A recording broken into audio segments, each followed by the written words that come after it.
귀한 말씀 허락하여 주시니 감사합니다. 말씀의 참 뜻을 알아가는 귀한 시간에 저희가 깨달을 것을 깨닫는 시간이 될 수 있게 하시고, 결단해야 될 것을 결단하며, 또한 이 말씀의 깊은 의미를 우리 가슴에 새기고 그 말씀을 붙들고 살아가는 저 귀한 주원가족들 믿음의 공동체 되게 하옵소서.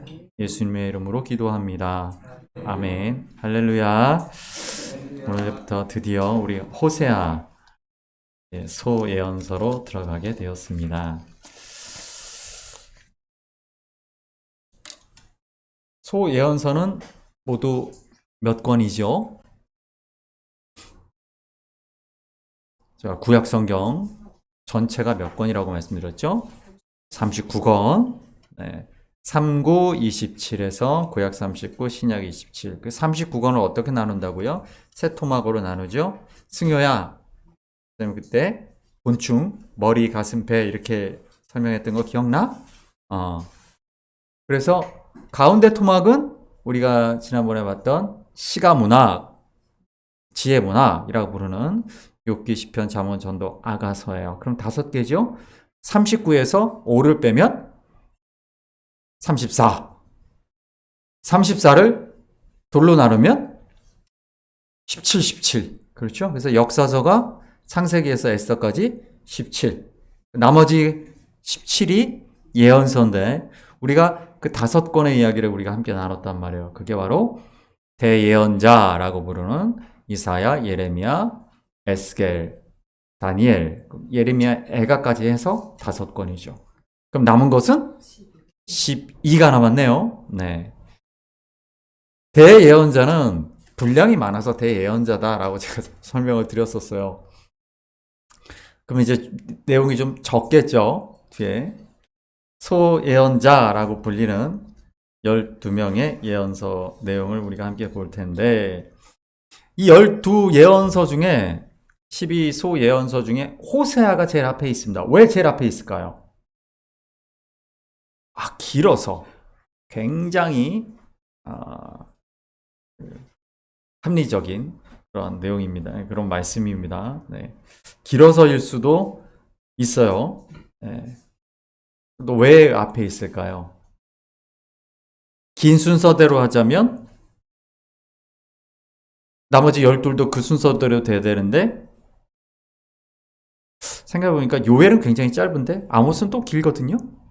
길고 짧은 게 일관적이지가 않아요. 대예언서는 순서대로 딱 돼 있지만 시대순인 것 같은데, 생각해보면 아모스가 호세아보다 한 1, 20년 빨라요. 네, 비슷한 시대인데, 그러니까 시대순도 아니에요. 왜 그럴까? 그럼 우리는 다른 상상력을 막 발휘할 필요가 없어요. 그 전에 왜 이런지를 알아보면 돼요. 그건 간단합니다. 히브리 성경 순서가 이래요. 구약 성경에 우리가 보고 있는 구약 성경, 원래 히브리 유대인들이 기록한 거잖아요. 그 순서가 이렇습니다. 근데 종교개혁자들이 그대로 갖고 온 거예요. 근데 그 대언서 순서는 안 그래요. 대언서에는 그렇지 않아요. 근데 소예언서의 이 12명의 순서는 히브리 성경대로 유대인들이 보는 그 성경하고 똑같아요. 그대로 가져왔습니다. 왜 그랬을까라고 한다면, 그것은 히브리 성경이 기록된 이 12명을 순서대로 기록한 이유가 있기 때문이에요. 12권이 다 다른 얘기 같아요. 다 다른 시대에 다른 사람이 썼어요. 다른 국적을 가진 사람이 썼어요. 다른 계급을 갖고 있는 사람이 썼어요. 그렇지만 보통 이것을 마치 한 권과 같이 바라봅니다.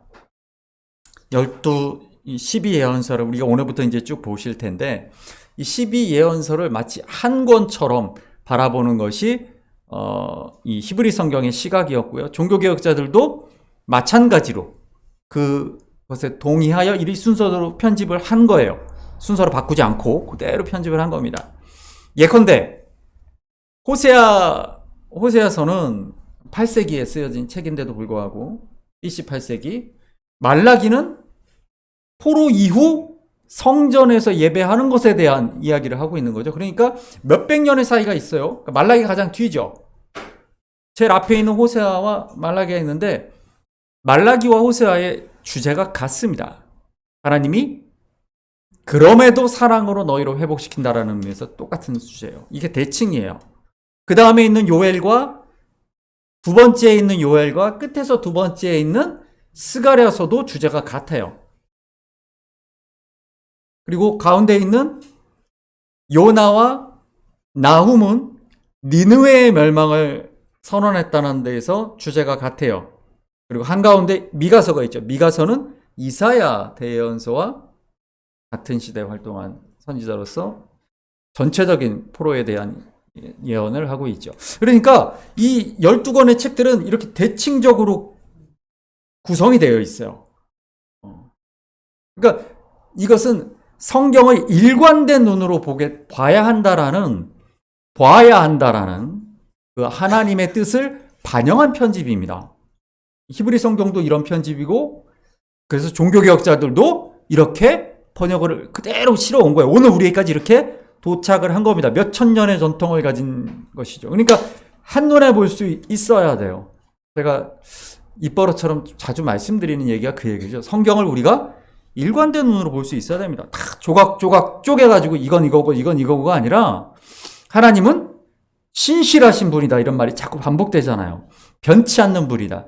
근데 하나님이 여기선 이렇고 저기선 저렇고 구약에선 이렇고 신약에선 이러신 분이 아니에요. 일관된 하나님의 뜻이 담겨있는 게 성경이거든요. 그래서 우리가 성경을 그렇게 봐야 하는 겁니다. 그래서 12권의 순서가 이렇다라는 것을 오늘 첫 시간에 말씀드리고요. 앞으로 우리가 계속 소유한서들을 보면서 어떤 하나님의 뜻이 그 안에 담겨있는가 우리가 봤으면 좋겠습니다. 오늘 1장 1절 우리가 말씀 보는 거 잠깐 볼까요? 오늘 본문 1장 1절입니다. 본문 1장 1절 보세요. 1장 1절 같이 읽습니다.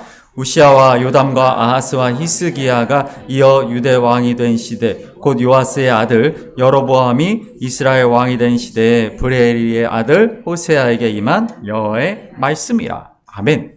자, 이제 시대 배경을 쭉 얘기하면서 하나님의 말씀이 호세아에게 임했다. 호세아를 하나님이 부르셨다라는 얘기가 나오죠. 근데 우시아와 요담과 아하스, 히스기야 왕 때에 활동했던 예언자가 딱 떠오르시죠. 누굽니까?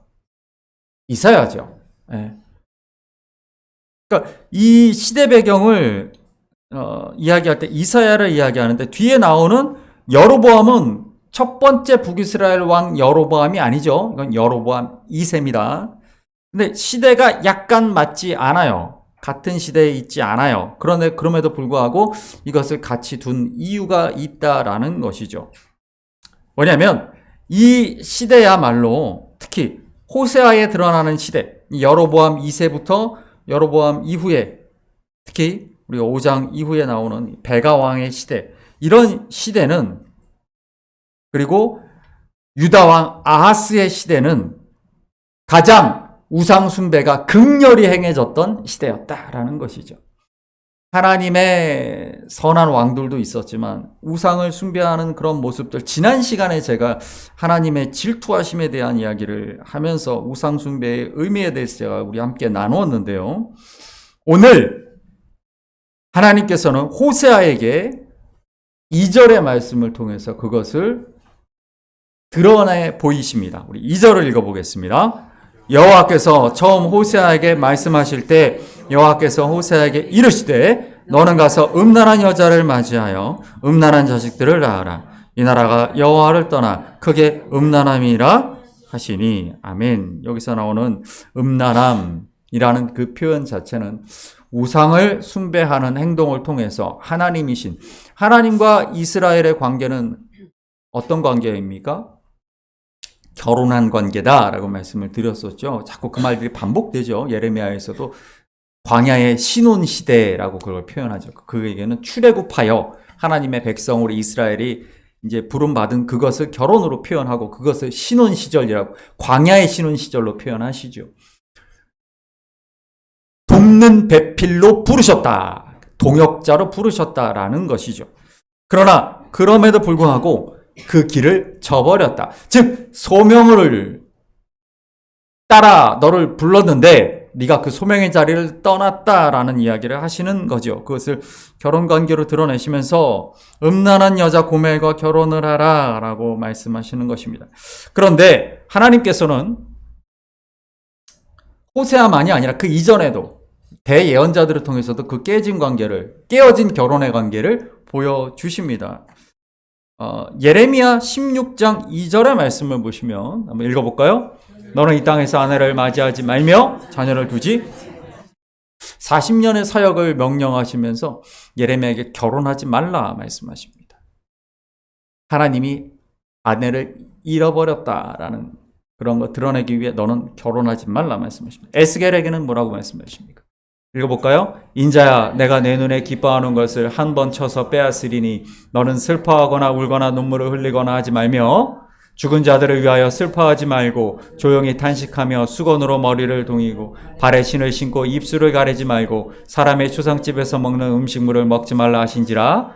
내가 아침에 백성에게 말하였더니 저녁에 내 아내가 죽었으므로 아침에 내가 받은 명령대로 행하매 너의 사랑하는 아내를 내가 데려갈 텐데 너는 슬퍼하지 마라. 울거나 눈물 흘리지 마라. 하나님이 이스라엘을 잃어버린 그 아픔을 에스겔을 통하여 드러내 보이길 원하시는 것이죠. 다니엘은 아예 환관이 되어서 결혼을 하지조차 못하게 되죠. 이 깨어진 관계를 예언자들의 삶을 통해 계속 보여주고 계신 거예요. 호세아만 그런 것이 아니라 호세아에게는 음란한 여인과 결혼하여 그 여인이 자꾸 자기를 떠나 다른 남자에게 가면 호세아가 가서 찾아오고 값을 주고 데려오고 이러한 모습들을 통하여서 하나님의 백성을 돌아오라 애타게 찾으시는 그 하나님의 모습을 호세아를 통해 보여주시는 것이죠. 우리 4절을 읽어볼까요? 여호와께서 호세아에게 이르시되 그의 이름을 이스라엘이라 하라. 조금 후에 내가 이스라엘의 피를 며 할 것입니다. 아멘. 여기 이스라엘이 2번 나오는데 우리가 잘 알고 있는 이스라엘의 피를 갚겠다라고 하는 이 피는 앞에 나오는 그 아들 이스라엘이 아니에요. 우리가 알고 있는 이스라엘 평야를 얘기하는 겁니다. 이스라엘이라고 얘기할 때 갈릴리 호수의 우리가 남서쪽에 있는 그 평야지요. 곡창지대이기도 하고 드넓은 지역이기 때문에 거기서 무슨 일이 항상 일어난다 그랬죠, 제가? 그렇죠. 전쟁이 일어나죠. 거기서 말 달리고 전차전을 할 수 있는 그런 넓은 지역이 별로 없어요. 거기서 큰 전쟁들이 다 일어났습니다. 우리가 알고 있는 큰 이스라엘의 전쟁들은 구약 성경에 있는 전쟁들이 일어나는 곳이 이스라엘이에요. 거기가 이제 우리가 아는 바와 같이 애굽왕 바로누고의 군대를 막다가 요시아가 죽었던 그 무기토가 있는 곳입니다. 그래서 그 이스라엘 평야에 솔로몬이 전차병들을 키우는 그 성을 그 무기토에다 만들거든요. 거기가 전략적 요충지입니다.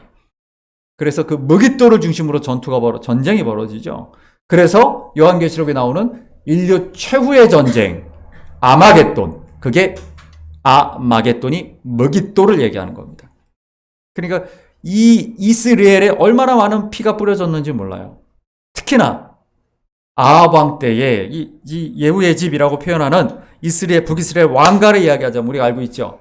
매일 성경에 얘기했던 나봇의 포도원 사건, 아합이 나봇의 포도원을 뺏기 위해 그를 무고하게 죽였던 그 사건, 그런 무수한 피가 뿌려졌던 바로 그 이스라엘을 얘기하는 것입니다. 그래서 내가 너희들의 그 수많은 죄로 무고한 피가 뿌려졌던 그 이스라엘의 피를 내가 갚겠다, 심판하겠다 말씀하시는 거죠. 몇백 년 동안 내가 지켜봤다. 이제는 돌아오라 수없이 얘기했지만 너희가 듣지 않는구나. 심판하겠다. 그러면서 우리 5절에 보면 이스라엘 골짜기가 나오는데 제가 수요일에도 말씀드렸죠. 골짜기가 우리가 생각하는 그런 산골짜기가 아니다 말씀드렸죠. 넓은 지역을 골짜기라고 합니다. 작은 산들이 모여 있는데 그 산들 중간에 비어 있는 넓은 평지, 거기가 골짜기예요. 그래서 모든 전쟁이 골짜기에서 일어납니다. 그러니까 우리가 골짜기에서 전쟁을 한다 그래서 의문을 갖는데 오히려 골짜기는 넓은 지역을 이야기한다. 여러분 그렇게 생각하시면 됩니다. 따라서 그 이스라엘에서 내가 너희의 활을 꺾겠다라고 말씀하시죠. 그리고 6절에 보면 딸을 낳을 텐데 그 이름을 루하마. 그리고 9절에 보게 되면 또 아들을 낳았는데 그 아들의 이름을 루암미. 루하마라는 것은 은혜와 긍휼을 이야기하는 것입니다. 그리고 암미는 백성이라는 뜻이죠. 이게 무슨 뜻이냐면 로는 부정한다는 의미예요. 다시 말해서 루하마, 더 이상 내가 너에게 은혜와 긍휼을 베푸지 않겠다. 끝났다. 하나님의 인내가 끝났다.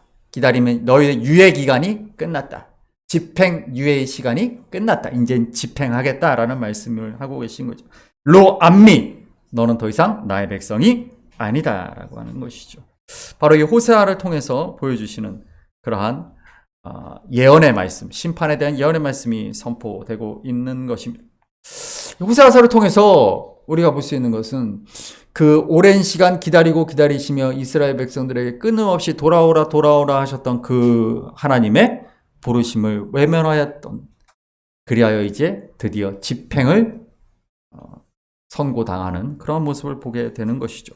여러분 5장의 말씀을 잠깐 보시게 되면 뒤로 넘겨서 5장의 말씀은 특별히 우리가 5장 8절 잠깐 읽어볼까요? 5장 8절 읽어보겠습니다. 시작. 너희가 기브아에서 뿔나파를 불며 라마에서 나팔을 불며 아멘. 자, 여기서부터 지금 15절까지가 무슨 내용이냐면 당시에 있었던 한 전쟁을 얘기하는 겁니다. 그게 시리아 에브라임 전쟁이라고 부르는데, 시리아 에브라임 전쟁, 정확히 하면 이 성경의 명칭으로 얘기를 하자면 아람과 북이스라엘이 동맹을 맺어서 남유다 왕국, 당시 왕의 이름은 아하스입니다. 히스기야 아버지. 그 남유다를 공격한 바로 그 전쟁을 시리아 에브라임 전쟁이에요. 근데 왜 그런 전쟁이 벌어졌냐면 아수르가 당시에 막 신흥 제국으로 떠오르면서 영향력을 미치고 있었습니다. 거의 지배적인 힘을 발휘하고 있었죠. 그래서 아람과 북이스라엘이, 아람이 오늘날의 시리아입니다. 지금 전쟁에서 그 헤즈볼라가 막 미사일 쏘고 그러는 바로 이스라엘 위에 있는 거기가 아람으로 이 성경에 나옵니다. 그 아람이 북이스라엘과 함께 처음에는 남유다 아하스 왕이 우리와 함께 힘을 합쳐서 아수르의 반역을 일으키자, 저항하자 했는데 아하스가 거부하니까 남유다를 쳐 내려갑니다. 근데 아하스가 아수르에게 도움을 요청하게 되죠. 그래서 아수르가 그때 이 시리아 에브라임 동맹 전쟁에 아수르가 참전함으로 말미암아 결국은 아람이 멸망하고 10년 후에 북이스라엘도 멸망당하게 되는 겁니다. 그런데 바로 그 시리아 에브라임 이 전쟁, 동맹 전쟁으로 인해서 이 5장의 사건은 뭐냐면 북이스라엘이 사마리아를 제외한, 일부를 제외한 그 비옥한 지역들, 갈릴리 평야라든가 해안이라든가 이런 데들을 다 뺏기고, 아수르에게 뺏기고 온 국토가 전쟁의 참화로 쑥대밭이 돼버린 상태예요. 5장까지 그렇습니다. 우리 6장 1절에서 6절까지 한번 읽어보겠습니다. 6장 1절에서 6절입니다. 다 같이 읽습니다. 시작. 오라 우리가 돌을 낮게 하실 것이요 우리를 치셨으나 싸매어 주실 것임이라. 여호와께서 이틀 후에 우리를 살리시며 셋째 날에 우리를 일으키시리니 우리가 그의 앞에서 살리라. 그러므로 우리가 여호와를 알자. 힘써 여호와를 알자. 그의 나타나심은 새벽빛같이 어김없나니 비와 같이 땅을 적시는 늦은 비와 같이 우리에게 임하시리라 하니라. 에브라임아 내가 내게 어떻게 하랴. 유다야 내가 내게 어떻게 하랴. 너희의 인애가 아침 구름이나 쉬 없어지는 이슬 같도다. 그러므로 내가 선지자들로 그들을 치고 내 입의 말로 그들을 죽였노니 내 심판은 빛처럼 나오느니라. 나는 인애를 원하고 제사를 원하지 아니하며 번제보다 하나님을 아는 것을 원하노라. 아멘. 이 말씀은 나눠봐야 됩니다. 1절부터 3절까지가 북이스라엘 백성들이 한 얘기고 4절부터 6절까지가 하나님이 하시는 말씀이에요. 자, 제가 5장에서 무슨 일이 있었다 그랬습니까? 전쟁으로 북이스라엘이 처참하게 패배하고 다 뺏겼다라는 말씀을 드렸죠. 그래서 지금 6장 1절부터 3절까지는 북이스라엘 백성들이 하나님 앞에 회개하는 모습입니다. 그런데 말씀을 보게 되면 여호와께 돌아가자. 그분이 우리를 찢었지만 도로 낫게 하실 것이고 우리를 치셨으나 싸매어 주실 것입니다. 우리가 그 전쟁에서 패배한 건 우리가 죄악 때문에 패배했다. 그러나 하나님께 돌아가기만 하나님은 다시 우리를 회복시키실 것이고 2절에 보면 이틀 후에 우리를 살리시면 셋째 날에 우리를 일으키시니 2, 3일이면 다 모든 것이 회복된다라고 말하는 것이죠. 그런데 여러분, 회개란, 참된 회개란 내 죄를 먼저 하나님께 고하는 것이에요. 하나님 잘못했습니다. 그래? 뭘 잘못했니? 잘 모르겠는데 제가 잘못한 것 같습니다. 그건 진정한 회개가 아니죠. 시편 51편의 말씀을 잠깐 보시면 시편 51편 말씀을 읽어볼까요? 하나님이여 주의 인자를 따라 내게 은혜를 베푸시며 주의 많은 긍휼을 따라 내 죄악을 지워주소서. 나의 죄악을 말갛게 씻으시며 나의 죄를 깨끗이 제하소서. 물은 나는 내 죄과를 아오니 내 죄가 항상 내 앞에 있나이다. 51편은 우리가 잘 알고 있는 다윗의 참회의 시입니다. 우리가 너무 잘 알고 있는 밧세바 사건을 통하여서 죄악을 저지르고 그의 남편 죽이고 우리아를 죽이고 그로 인하여 하나님께서 그 사이에서 낳은 아이를 데려가시는 그러한 처참한 일을 겪으면서 하나님 앞에 눈물로 가슴을 찢으며 올려드린 그게 시편 51편이거든요. 그 죄악이 쫙 고하는 그 모습이죠. 이게 회개예요. 그런데 지금 6장 1, 2, 3절에서는 지금 뭐라 그러냐면 자기들의 죄가 무엇인지도 모르면서 아주 피상적인 회개를 하고 있는 것이죠. 그러면서 하나님은 우리를 회복시키실 거야. 자동적으로.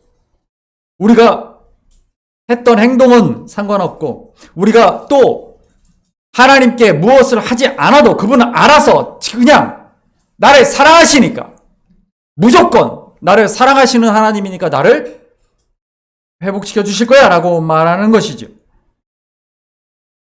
이들의 말은 지금 뭐냐면 그냥 말뿐인 회개와 결단이다라는 겁니다. 여러분, 말뿐인 회개는 어떤 변화도 가져오지 못합니다. 또 죄악에 빠져 들어가는 거예요. 그래서 4절의 말씀을 보시면 이게 하나님의 말씀입니다. 우리 4절 같이 읽어볼까요? 에브라임아 내가 내게 어떻게 하랴 유다야 내가 내게 어떻게 하랴 쉬없어지는 있을 카도다. 아멘. 하나님의 탄식이 나옵니다. 내가 널 어떻게 했으면 좋겠냐.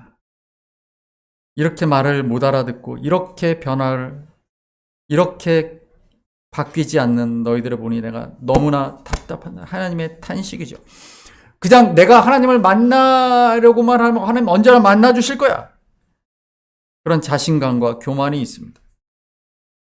이게 왜 이런 교만이 생겼냐면요.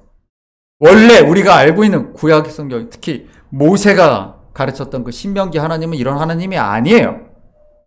이런 교만함이 언제 생겼냐면 하나님은 내가 원하면 언제든지 만나주시는 분이야. 나를 무조건 사랑하시기 때문에 내가 어떻게 하든지 언제나 나를 용서하시고 나를 받아주시는 분이라고. 이런 교만이 언제 생겼냐면 우상숭배 때문에 생깁니다. 바알과 아세라를 우상숭배하면서 신은 내가 말하면 언제나 듣고 내가 재물을 바치면 언제나 흡족하여 나에게 축복을 내리는 존재예요. 하나님은 그런 분이십니까? 하나님 그런 분이 아닙니다. 하나님을 경외하라고 말합니다. 두려워하라고 말합니다. 그분 앞에 너희들의 삶을 거룩하게 살라고 하나님은 말씀하셨어요. 근데 내가 어떻게 살든지 말든지 하나님은 무조건 자동적으로 나를 구원해 주시고 나를 치료해 주실 거야. 그거는 신이 나를 위해 존재한다고 믿는 우상숭배 신앙, 바알 신앙인 것이죠. 내가 소명의 자리를 벗어났으면서도, 소명을 감당하고 있지 않으면서도 그저 제사만 잘 지내면 신의 마음을 돌이킬 수 있다 라는 것이죠. 여기 인애라는 말은요, 우리 6절 다음에 인애에 대한 설명이 나옵니다. 네. 원래 구약 그 원어는 캐세드냐, 캐세드. 헤세드라고. 읽어볼까요? 인자, 자비, 사랑, 인애, 성실, 신뢰, 변함없음, 선한 일, 도리, 계약의 양자 간에 지켜야 할 내용, 사람과 사람 사이에서 마땅한 행동, 마땅한 일, 마땅한 자세. 이게 헤세드입니다. 이걸 헤세드가 한 13가지로 번역되거든요. 그 단어가 우리 성경에 한 13가지 뜻으로 번역이 되는데 가장 중요한 뜻은 이거예요. 너희의 인애가 무엇과 같도다. 아침 구름이나 쉬없어지는 이슬 같도다. 이슬이 순식간에 사라지잖아요. 너희들이 했어야 될 헤세드가 있다. 계약의 양 대사, 이 언약 백성으로서 하나님과 아브라함이 언약을 맺었어요. 창세기 15장에. 거기서 언약 백성이 됐어요. 이제 난 너의 하나님이 되고 너는 나의 백성이 될 것이다. 하나님은 야곱에게 이스라엘이라 부르셨습니다. 나와 더불어 싸우자라고 말씀하셨습니다. 바로 그러한 소명을 받은 사람들이 이스라엘이에요. 그런데 그들이 그렇게 살았습니까? 그렇게 살지 않았어요. 돕는 배필로 부르셨음에도 불구하고 그들은 자신을 위해 살았지요. 너희의 헤세드는 이슬 같은 존재다. 순식간에 사라진다. 피상적이고 일시적인 참여와 신앙의 행위에서 그런 삶에서 보여지는 그런 것들이다. 잠깐 회개하지만 다시 죄악으로 들어간다. 그러면서도 입으로는 말한다. 돌아가기만 하면 하나님이 용서해 주실 거야.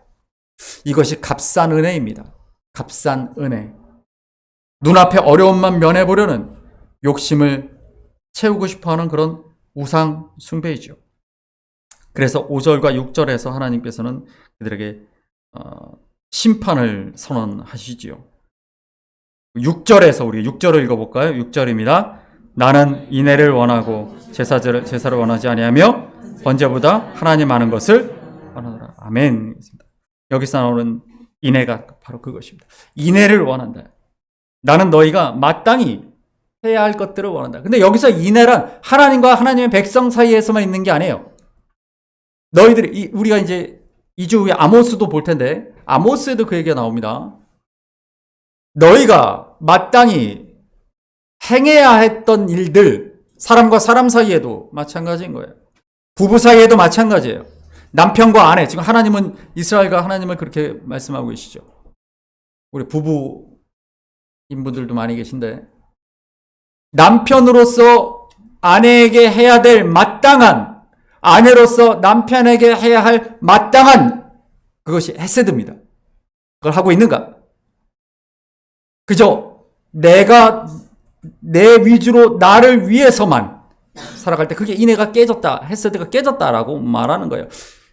부모로서 자녀에게 마땅한, 자녀로서 부모에게 마땅한, 인간과 인간 사이에, 성도와 성도 사이에 마땅히 해야 할 것들을 하지 않고 나 중심으로 내 마음대로 하고자 하는 그러한 것들, 그것을 하나님은 너의 인애가, 헤세드가 사라졌다라고 말씀하시는 거죠. 그러니까 다 모든 게 깨어져 버렸다. 가정도 깨지고 사회도 깨지고 하나님과 하나님의 백성 사이에서도 헤세드가 깨졌다라고 말씀하시는 거예요. 너희가 소명의 자리에 있었더라면 그것이 깨어지지 않았을 것인데 라는 것이죠. 그러면서 뭐라고 말씀하십니까? 내가 번제보다 무엇을 원하십니까? 하나님 아는 것을 원하신다. 제가 어제도 우리 하나님 바울의 기도를 제가 말씀드리면서 바울이 뭘 첫 번째로 기도합니까? 하나님 알기를, 그죠? 에베소 교인들이 하나님을 알기를 간절히 기도하는 바울의 기도가 있어요. 그 첫 번째 기도, 왜 그렇게, 그러니까 하나님을 아는 게 그만큼 가장 중요하다라는 것이에요. 하나님을 안다면 헤세드를 충실히 행할 것이기 때문입니다. 그런데 왜 그럴까요? 왜 헤세드가 깨어졌을까요? 왜 자기 자신들만 알까요? 그것은요, 그리스도인들도 그렇습니다. 그리스도인들도 이기적인 그리스도인들로 넘쳐나는 시대를 우리가 살아갑니다. 다 금쪽이들밖에 없어요. 다 내 신앙, 다 내 축복, 내 가족, 내 기분, 내 마음이 우선인 거예요. 다들. 그게 헤세드가 깨진 겁니다. 왜 그랬을까? 하나님을 알지 못하기 때문에 그렇다는 거죠. 하나님을 알지 못하기 때문에. 하나님을 안다라는 것은요, 두 가지를 생각해보면, 첫 번째는 지식적으로 진짜 성경의 하나님을 알아야 되고요. 두 번째는 그 하나님을 내가 체험해야 돼요. 경험해야 돼요. 그 두 가지가 다 같이 해야 됩니다. 하나만 알고 한쪽만 있으면 안 됩니다. 한쪽만 있으면 아주 기형적인, 아주 옳지 못한, 삐뚤어진, 잘못된 교인이 나오는 거예요. 자, 볼까요? 우리 말씀을 마태복음 7장 11절 말씀 잠깐 보시면, 네, 고맙습니다. 읽어볼까요? 너희가 악한 자라도 좋은 것으로 자식에게 줄 알거든 하물며 하늘에 계신 너희 아버지께서 구하는 자에게 좋은 것으로 주시지 않겠느냐 하면, 하늘에 계신 아버지, 이 개념이 많은 한국 교회에서 잘못 받아들여진 개념이에요. 제가 예전에 말씀드리면서 아버지가, 성경이 말하는 그 아버지, 아부가 의미하는 것이 우리가 생각하는 아버지가 아니다라는 말씀을 드린 적이 있어요. 그러니까 성경은 이삭의 아버지가 아브라함이잖아요. 그런데 야곱의 아버지도 아브라함이에요. 왜 그렇습니까? 히브리어에는 할아버지가 없어요. 할아버지, 증조할아버지가 없어요. 그럼 손주는 있나? 손자도 없어요. 그냥 아부하고 벤만 있어요. 아버지하고 자녀예요. 그거밖에 없어요. 그러니까 내 고조할아버지도 나에겐 아버지인 거예요. 성경적으로 보자면. 성경의 표현이 그런 겁니다. 그러니까 아버지라고 함은, 성경이 말하는 아버지라고 함은 그냥 내 아빠 엄마의 그 아버지가 아니고 거슬러 올라가서 나의 생명의 근원이신 아버지를 얘기하고 있는 거예요. 근데 성경을 보면서 특히 여성 신학자들이 그런 걸 주장을 많이 하는데 왜 어머니 하나님이 없냐 그러는데, 그건 그 아버지 어머니 개념이 아닌 거예요. 하늘에 우리의 아버지가 있다라는 개념은 그 개념이 아닙니다. 그리고 또 하나, 우리가 이 말씀 한번 읽어볼까요? 이르시되 아빠 아버지여, 아버지께는 모든 것이 가능하오니 이 잔을 내게서 옮기시옵소서. 그러나 나의 원대로 마시옵고 아버지의 원대로 하옵소서. 우리가 하나님을 아빠라고 부르는 이유가 뭐냐면, 여기 아빠라고 예수님을 부르셨기 때문에 그런 거예요. 근데 여러분, 이 아빠가 우리가 생각하는 그 아빠 엄마의 아빠가 아닙니다. 이 아빠가 한글이 아닙니다. 아빠 엄마의 한글이 아니에요. 영어로 볼까요? 그 다음 버전 보여주십시오. 네, 이게 NIV 버전인데요. 아빠, father라고 합니다. 아빠, 아버지인 거예요. 아빠, father. 우리 헬라어 원어를 볼까요? 헬라어 원어에 보면 아빠 호 파테르라고 되어 있죠. 파테르가 father의 그 어원이에요. 파테르가 아버지예요. 아빠 그대로 가죠. 그러니까 이 아빠는 히브리어 아람어, 예수님이 말씀하셨던 아빠를 그대로 번역을 안 한 거예요. 왜 번역을 안 했을까요? 성경에 번역이 안 되는 말들이 있습니다. 달리다 쿰, 에바다, 예수님 말씀하신 것들이죠. 그 말은 번역하면 안 돼요. 왜냐면 번역하면 진짜 의미를 잃어버려요. 소녀야 일어나라. 그게 그냥 일어나라 스탠드업의 얘기입니까? 아니잖아요. 지금 죽었잖아요. 죽은 자리에서 일어나, 내가 생명의 자리로 나오라, 너희 삶을 변화시키라, 새로운 존재가 되라. 이게 다 달리다 쿰이에요. 그러니까 그거 번역 안 하는 거예요. 에바다, 눈을 뜨라, 열려라. 이게 그냥 눈 뜨라는 얘기입니까? 아니죠. Open your eyes가 아니에요. 이건 무슨 뜻입니까? 전혀 새로운 눈을 가지라는 얘기예요. 전혀 새로운 삶을 가지라는 얘기예요. 그러니까 그 말은 번역을 안 해요. 그러니까 아빠가 이걸 아버지라는 말로 표현해버리면 진짜 이 아빠의 의미를 잃어버린단 말이죠. 지금 이 마태복음 4장에 지금 우리가 읽었던, 네, 다시 보여주십시오. 마가복음 14장 이 기도를 어디서 하고 계신 기도입니까? 이 잔을 내게서 옮기시옵소서. 이게 어디에서 하는 기도입니까? 붙잡히 잡히시기 바로 직전에 겟세마네에서 피가 혈관에서 피가 터져가지고 피를 쏟으시면서 기도하시는 장면이에요. 죽느냐 사느냐 하는 이야기 할 때 지금 이렇게 부르시는 그때 아빠라고 부른단 말이에요. 이 아빠가 무슨 뜻이냐? 그래서 이걸 번역을 안 한 거예요. 아빠는 지난번에 말씀드렸지만 하나님, 우리가 알레프와 라메드로 표현되는 다스리시는 하나님, 특히 이 아빠가 의미하는 것은 생사 여탈권을 갖고 계신 절대자 하나님을 부르는 이름이에요. 우리 선유가 아빠, 우리 이윤 집사님 아빠라고 부르는 그 아빠가 아닙니다. 정반대 의미예요. 지금 예수님이 죽느냐 사느냐에 놓고 생사 여탈권을 갖고 계신 생명의 주인이신 하나님께 주님 내가 죽어야겠습니까? 살아야겠습니까? 라고 여쭤보는 그 간절한 기도죠. 그래서 번역을 안 한 거예요. 이 말을. 이걸 그냥 아버지라고 하면 이 말의 의미가 떨어질까봐 번역을 안 하고 어느 나라도 이 말을 번역을 안 하는데 한국은 이상하게 하필이면 이게 아빠라는 말하고 똑같아져가지고 이 말을 엉뚱하게 뭐라고 얘기를 하냐면 하나님이 우리 아빠처럼 마치 선유가 우리 이훈 집사님한테 아빠 나 저거 사줘 그러면 막 때를 씁니다. 그러면 이훈 집사님이 선유를 앉혀놓고 야 네가 생각을 해봐라. 아빠가 월급이 얼만데 네가 이런 얘기 안 하시잖아요. 어린아이니까. 자, 이런 말씀 드리는 이유는 이 말씀이 이 잘못된 말씀 해석이 한국교회 교인들을 우리 선유 수준으로 다 만들어버린다는 거예요. 물론 초신자 때는 그럴 수 있어요. 어린아이 같은 신앙일 때일 수 있습니다. 그러나 신앙생활을 5년, 10년, 20년, 30년, 40년 했으면 우리 은혁이가 이제 청소년, 중학생인데 선유처럼 우리 아버지한테 전사님한테 아빠 막 이러고 떼쓰고 그러지 않잖아요. 그렇지. 마트에서 막 누워가지고 저 장난감 사서 이러지 않는단 말이에요. 왜? 성숙했으니까. 근데 한국교회는 신앙생활이 10년, 20년, 30년을 해도 여전히 하나님 아빠 이러면서 떼쓰는 교인들이 가득하단 말이에요. 햇새들을 지키지 않는 사람들이 가득하단 말이에요.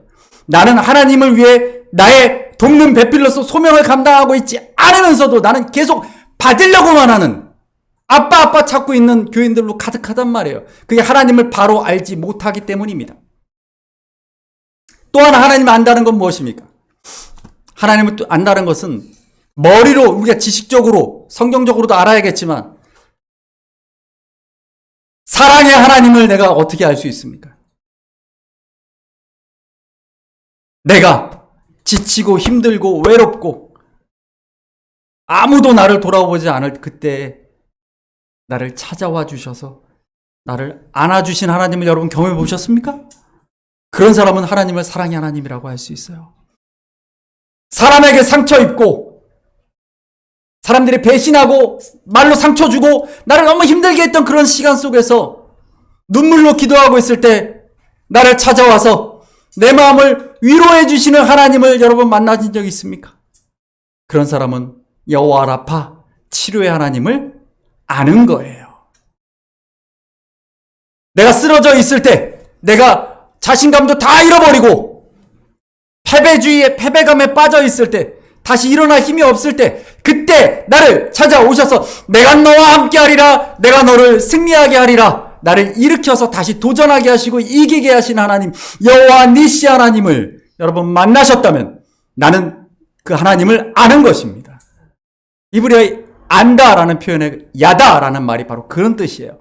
체험했다는 거예요. 그러니까 여러분 하나님을 안다는 것은 우리가 지식적으로도 알아야 되고 체험적으로도 알아야 합니다. 그래야 바른 하나님을 우리가 알 수가 있어요. 내가 생각하는 하나님이 아니라 진짜 하나님, 성경에 있는 하나님, 그리고 나를 만나주시는 하나님. 이스라엘이 잃어버린 게 이거예요. 우상 숭배가 그들을 그렇게 만든 거예요. 자기중심적으로 햇새도 없이 소명도 없이 내가 원할 때 신은 나를 도와줘야 돼. 그리고 재물을 잘 바쳐서 제사만 잘 지내면 신은 나를 도와줄 거야 하는 것이죠. 우리 호세아 11장 8절 말씀이 있는데요. 네, 한번 읽어볼까요? 에브라임이여 내가 어찌 너를 놓겠느냐, 이스라엘이여 내가 어찌 너를 버리겠느냐, 내가 어찌 너를 아드마같이 놓겠느냐, 어찌 너를 스보임같이 두겠느냐, 내 마음이 내 속에서 돌이키어 나의 긍휼이 온전히 불붙듯 하도다. 아멘. 했습니다. 아드마와 스보임은 하나님의 노여움으로 멸망당한 소돔과 고모라 같은 것입니다. 무슨 말이냐면 집행을 이제 선고하셨어요. 이제 심판이야. 그러나 나는 그럼에도 불구하고 너를 포기하지는 않을 것이다. 이 심판이 끝이 난다면 심판 후에 반드시 나는 너를 다시 붙들 것이다 라는 그런 말씀이에요. 그렇죠? 여러분, 하나님의 그 사랑이 여기에 담겨져 있습니다. 하나님은 다시 회복시킬 것을 말씀하고 계시는 것이죠. 여러분, 하나님은 하나님의 백성에 대한 소망을 버리지 않으신다. 어제 제가 바울의 기도 가운데에도 부르심의 소망을 말씀드렸습니다. 기억하십니까? 여러분, 바울 사도가 특히 그것을 잘 드러내 주는데, 믿음과 소망과 사랑은 성경에 있어서 가장 신앙인이 가져야 될 가장 중요한 태도이기도 하나님의 성품이에요. 참된 믿음이 미래를 향할 때 소망이 됩니다. 참된 믿음이 내 옆에 있는 사람을 향할 때 사랑이 됩니다. 참된 사랑이 믿음을 갖게 만듭니다. 참된 소망이 믿음을 유지하게 해 줍니다. 그래서 믿음과 소망과 사랑은 같이 있는 거예요. 그리고 어느 것 하나가 없을 때 다 무너져 버리는 것이죠. 하나님이 우리를 향한 소망이 그런 것이에요. 하나님이 우리를 향한 사랑이 그런 것이에요. 그리고 하나님은 우리를 믿고 계신 거예요. 반드시 너가 나의 동역자의 자리로, 소명의 자리로 올 것을 내가 믿는다라고 말씀하시는 거죠. 이 심판이 끝나면 그렇게 될 것이다. 우리 다시 1장으로 넘어가겠습니다. 호세아 1장. 마지막으로 우리가 10절, 11절 한번 읽어볼까요? 10절과 11절입니다. 10절, 11절 읽습니다. 시작. 그러나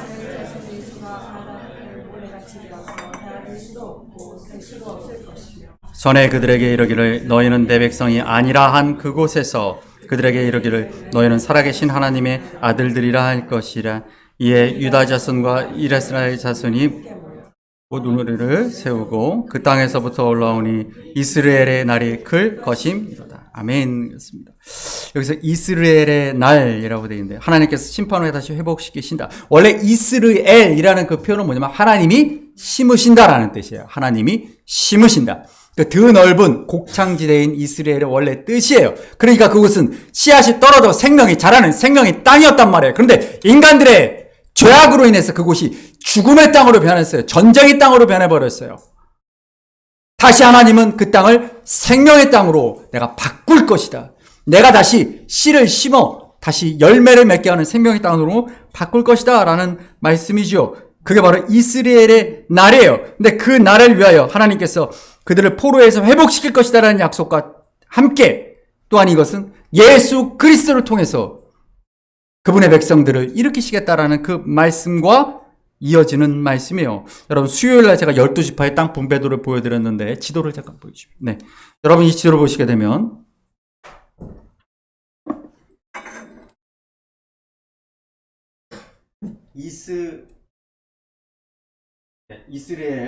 이스라엘 평야가 어디냐면요, 여기 갈릴리 호수가 있고, 하겠습니다. 여기가 이스라엘 평야예요. 이스라엘 평야. 이걸 확대해 보면 이렇게 나와요. 여기가 이게 긴네레 갈릴리 바다 갈릴리 호수입니다. 여기가 이스라엘 평야예요. 기억하시고 말씀 보겠습니다. 다음 말씀 보여주십시오. 네, 읽어볼까요? 스불론 땅과 납달리 땅과 요단강 편 해변길과 이방의 갈릴리요. 방금 말했던 그 지역입니다. 그 다음 말씀 볼까요? 그감에 앉은 백성이 큰 빛을 보았고 사망의 땅과 그늘에 앉은 자들에게 빛이 빛이었도다 하였느니라. 아멘. 죽음의 땅을 생명의 땅으로 바꾸는 그런 놀라운 역사를 누가? 예수 그리스도께서 오셔서 그 일을 이루실 것이다 라는 호세아를 통해 주셨던 그 예언의 약속이 예수 그리스도를 통해 성취되었다라는 것이죠. 그래서 예수님이 갈릴리에 아까 보셨던 그 지도, 여기 나오는 스불론 땅과 납달리 땅에 거하시는 거예요. 거기에 예수님이 함께 하셨던 그 갈릴리 이스라엘이 거기 있습니다. 나사렛은 이스라엘 평야와 붙은 곳이에요. 이스라엘 평야와 가장 가까운 마을이 나사렛이에요. 왜 예수님이 거기 사셨는가? 왜 예수님이 그곳에서 사역을 시작하시는가? 그것이 바로 다 이 예언, 특히 호세아를 통하여 주셨던 이 예언이 어떻게 이루어지는가? 여러분, 호세아라는 이름의 뜻이 뭡니까? 구원이죠. 예수, 예슈아라는 말도 구원입니다. 같은 이름입니다. 호세아는 예수 그리스도가 오실 것을 700년 전에 예언하면서 바로 이스라엘이 회복하는 날이 있을 것이다. 그 이스라엘의 날에 하나님은 회복을 주실 것이다. 그리고 예수님께서는 우리를 구원하시고 이 땅에 교회를 세우시죠. 우리 마지막으로 2장 1절을 읽고 마치겠습니다. 2장 1절입니다. 2장 1절 읽겠습니다. 시작. 너희 형제에게는 암미라 하고 너희 자매에게는 루아마라 하라. 아멘. 예수 그리스도 통해서 이제 우리는 한 형제 자매가 되었다라는 것이죠. 그렇다면 이제 우리가 얘기하는 영적인 이스라엘인 하나님의 교회를 이야기하는 것입니다. 우리 하나님의 백성이며 하나님의 은혜와 국률 속에 살아가는 사람들이 된 것입니다. 여러분, 오늘 말씀을 기억하시면서 하나님과 우리의 관계가 무엇이어야 되고, 우리가 지금 여러분 옆으로 한번 잠깐 보세요. 여러분 옆에 계신 분이 누굽니까? 루함하고요, 암미입니다. 그리고 나의 헤세드입니다. 내가 마땅히 베풀어야 할 사랑과 소망과 믿음의 대상인 것이죠. 바로 하나님께서 우리를 그러한 믿음의 영적인 이스라엘로 다시 회복되는 하나님의 백성으로 세우신 줄 믿습니다. 그렇기 때문에 우리가 그러한 하나님과 우리 또한 하나님의 백성들 사이에 헤세드를 세워나가는 소명의 땅에 거하는 저와 여러분 되시기를 간절히 축원합니다. 이제 함께 찬양할 텐데요. 여러분 주보에 있는 찬양입니다.